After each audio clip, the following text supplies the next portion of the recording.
Jangan lupa subscribe YouTube channel Metro TV News dan jangan lupa nyalakan notifikasinya. Lalu bagaimana kronologis kasus 3 pemuda yang cekcok di media sosial lalu berujung perkelahian dan menewaskan 1 orang ini? Dan apa langkah kepolisian untuk menjaga kasus serupa tidak terulang kembali?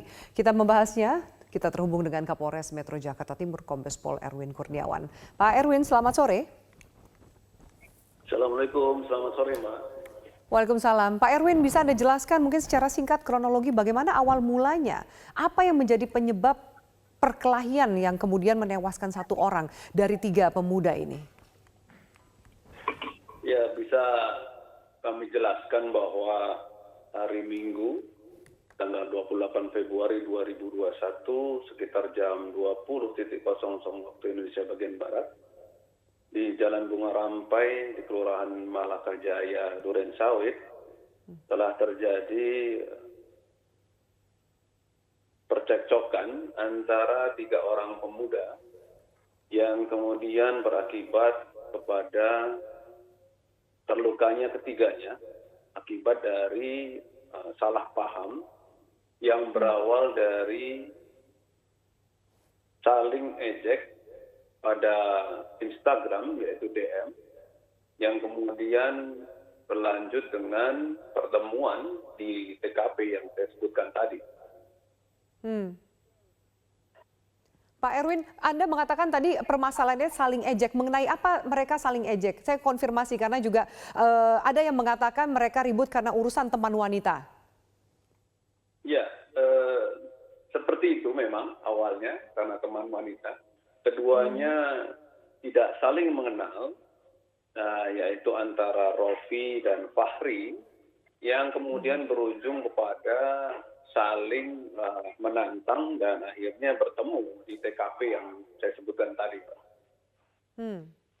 Tapi ada 3 orang yang terlibat berinisial R, FS, dan AD. Apa peran dari masing-masing ini? Ya, awalnya F dan R itu yang berseteru di DM di Instagram. Kemudian F mengajak A untuk menemaninya. Kemudian R sendiri kemudian menyampaikan hal tersebut kepada saudara RCT yang merupakan adik kandungnya.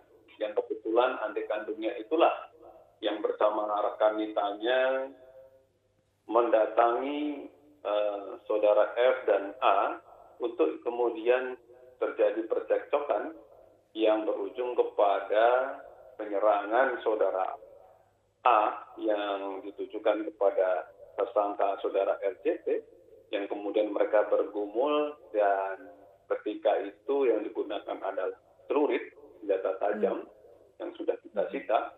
Yang dari pergumulan itu akhirnya saudara atau tersangka RCT berhasil merebut celurit dan kembali menyerang saudara F dan A yang mengakibatkan saudara F terluka dan meninggal dunia dalam perjalanan ke rumah sakit dan saudara A mengalami luka berat. Siapa pemilik senjata tajam atau siapa yang membawa senjata tajam? Berarti memang sudah mengapa mereka membawa senjata tajam? Apakah memang ada niatan untuk menghabisi nyawa karena emosi atau untuk mempertahankan diri? Ya, dari keterangan yang kami sudah mintai dari para saksi sebanyak 3 orang terhadap saudara yang menyiapkan senjata tajam itu adalah saudara F yang kemudian dipegang oleh saudara A, yang akhirnya saudara A ini karena percekcokan itu tidak selesai, emosi, dan saudara A ini menyerang tersangka saudara RCT yang kemudian terjadilah perebutan senjata tajam yang sebaliknya saudara RCT yang tersangka yang berhasil merebut senjata tajam jenis celurit tersebut untuk kemudian melukai saudara F dan A yang berakibat fatal kepada saudara F karena terluka pada pembuluh besar di kaki yang kemudian tidak tertolong dalam perjalanan ke rumah sakit karena terlalu banyak mengeluarkan darah.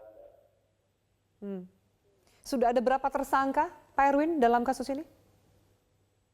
Ya, sejauh ini penyidik dari Polsek Durensawit, Polres Metro Jakarta Timur, sudah menetapkan 1 orang tersangka yaitu saudara RCT yang masih ditahan dalam ruang tahanan di Polsek Durensawit. Dalam proses selanjutnya akan kita lihat karena beberapa keterangan yang kami perlukan masih memerlukan proses karena saudara F dan F sudah meninggal dunia, saudara A sendiri masih dirawat di Rumah Sakit Islam Pondok Bambu. Dan tentu ini masih berproses. Apakah nanti ada tersangka baru atau tidak, kami masih melakukan penyidikan.